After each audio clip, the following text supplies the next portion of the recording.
1971 সালে যে মুক্তিযুদ্ধের সময়ে অবিস্ফোরিত অবস্থায় স্থল মাইন পুঁতে রাখা ছিল সেটার হয়তো কিছু একটা অংশ হতে পারে। আসলে প্রাথমিক যে দরকার যে জিনিসটা সেটা হচ্ছে এলাকার মানুষের সচেতনতা। যেমন হচ্ছে মাটির নিচে বা কৃষি ক্ষেতের মাঝখানে যদি কিছু থাকে সেটা আসলে প্রশাসন সবসময় এসে এটা বের করে দিতে পারবে না, স্বাভাবিক কথা।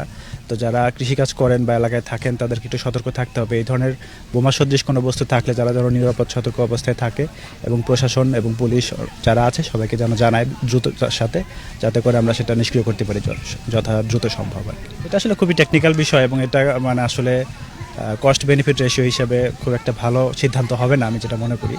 তারপরেও যদি উচ্চ পর্যায়ে সিদ্ধান্ত আসে সেটা করা যেতে পারে। টোটাল 7টা স্থল মাইন এখানে নিষ্ক্রিয় করা হয়েছে বলে আমরা জানতে পেরেছি।